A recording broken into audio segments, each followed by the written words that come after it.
Hello guys, and welcome back to our channel. Now today we're having some real conversations that need to be had. Conversations that might make some people uncomfortable, but are necessary for growth and understanding. Now we'll be talking about the untold stories of the past, the present, daily implications of historical events, and the importance of authenticity. Now we'll start with a powerful statement from a man who challenges the common narrative about the transatlantic slave trade. He points out that the harsh conditions on slave ships made it impossible for many Africans to survive the journey, and that the numbers just don't add up.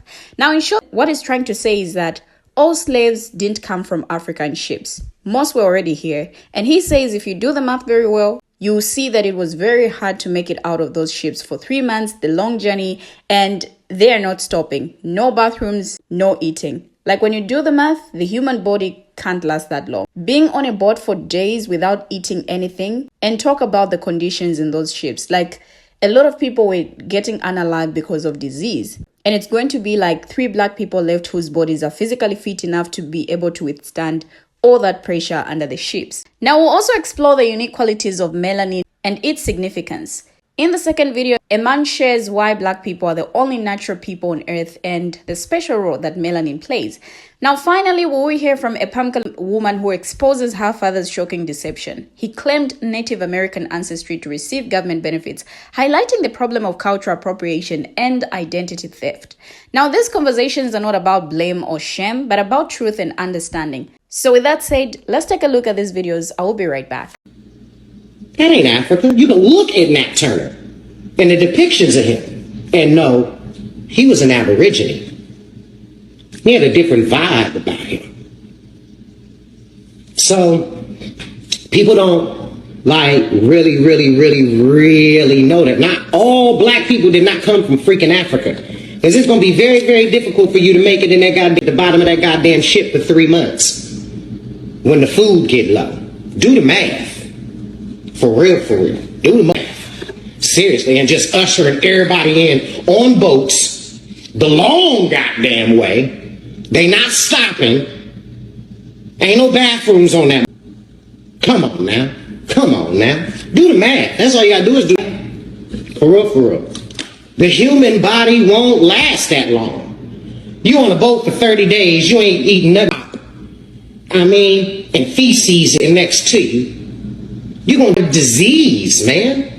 It's going to be like 3 black people left whose bodies are physically fit enough to be able to withstand all that pressure under the goddamn ship. Come on. Keep that shit.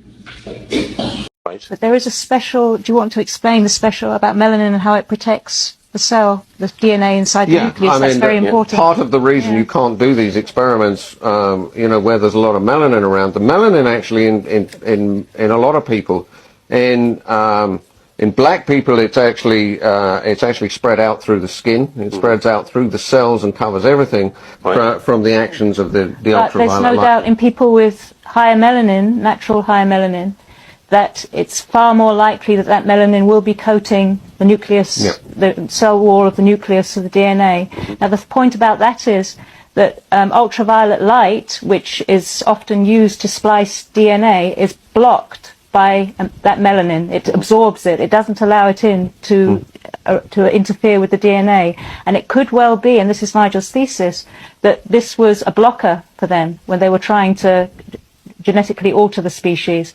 And therefore, when maybe just out of random mutation, something like an albino came along, they discovered, wow, we can get straight in.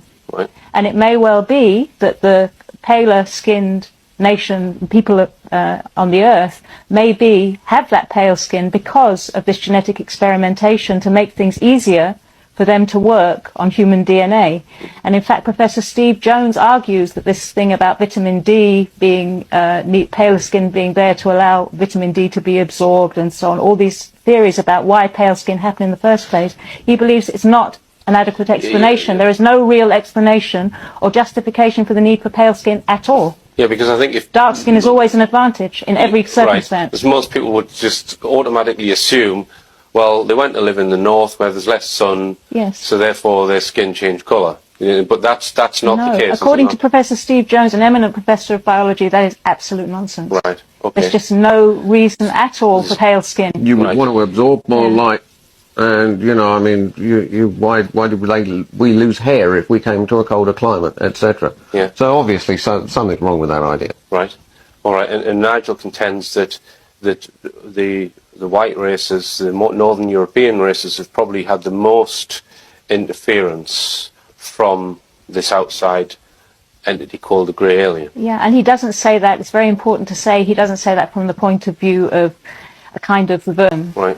it's just he's letting us know that, right, that's there, you may need to do something about it, Right. and maybe suggesting ways that we could do something about it. And if you look at the record of the European nations throughout history, in terms of colonialism, imperialism, and what the havoc they've wreaked It on the makes world, that point. it makes the point, that really. it's the blue-eyed white racists that have got Yeah. their finger on the nuclear. Well, I mean, what about China? Because he mentions the Chinese as well, doesn't he? He says that they've had significant intervention. Am I right there? That's right. Yes, there's been interception all across the board. They found Okay. ways of doing it, but the most efficient way to do it is on cell nucleuses that aren't protected by the melanin shield. Okay. That's just the most efficient, easiest way to do it. 100% that my dad is not, in fact, Native American at all. In fact, he is 100% white. And so am I, unfortunately. So I confronted my dad about this.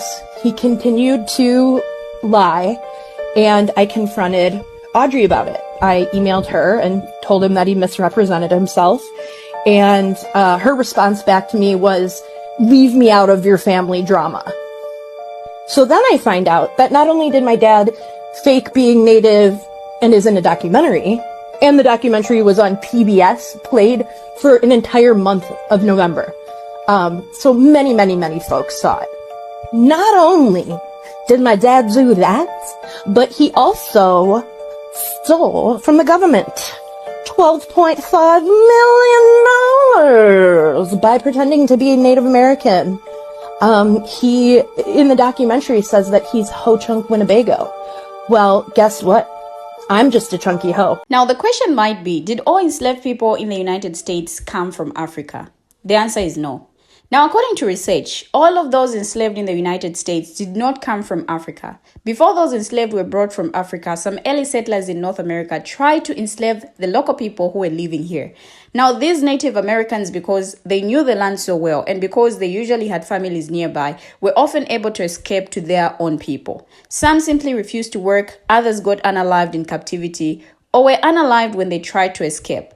In South America, the Spanish and Portuguese colonizers enslaved many native people. Now, in the 1600s and early 1700s, many Pankala men and women were brought here as indentured servants.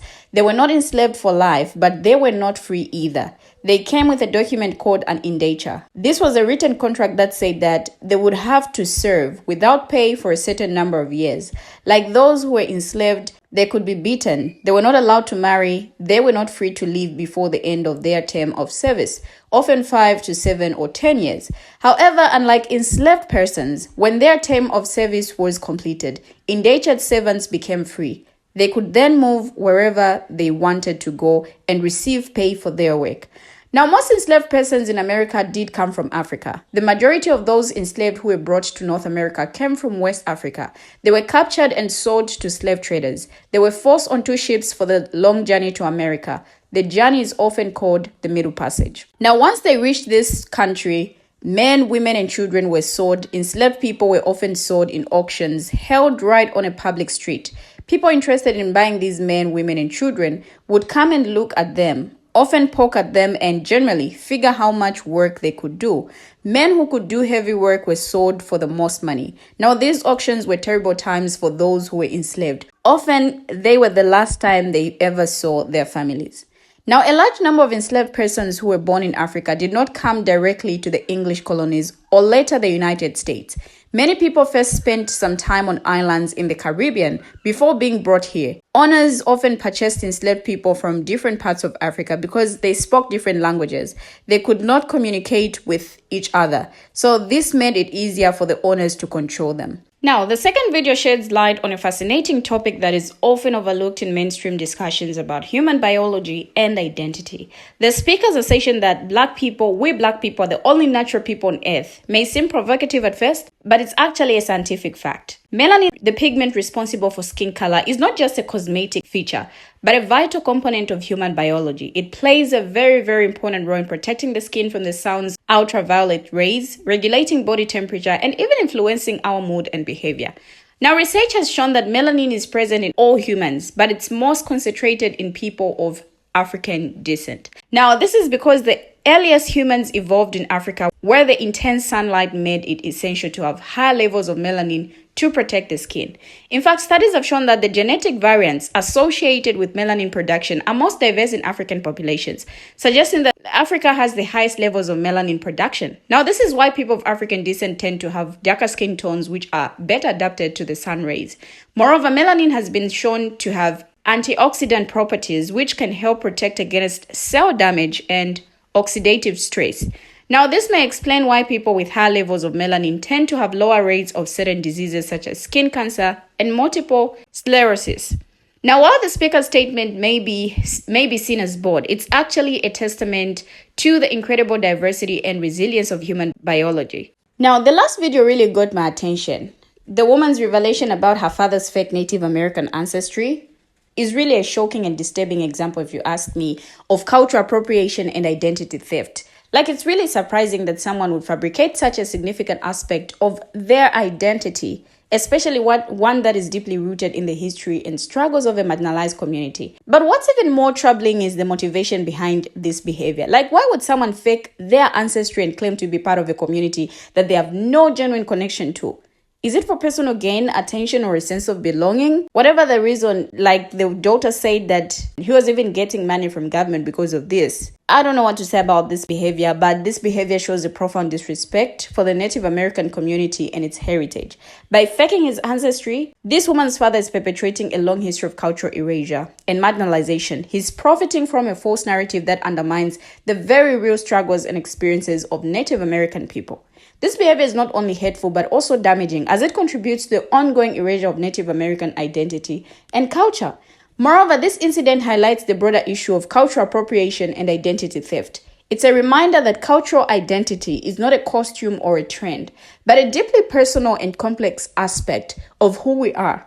It's not something that can be taken on or discarded at will, but rather something that is deeply rooted in our experiences, traditions, or history. We have finally come to the end of the video, but what do you, our viewers, have to say? Share your thoughts as well in the comment section and let's have a conversation there. Thank you for always watching and see you in our next video as we bring you another interesting video.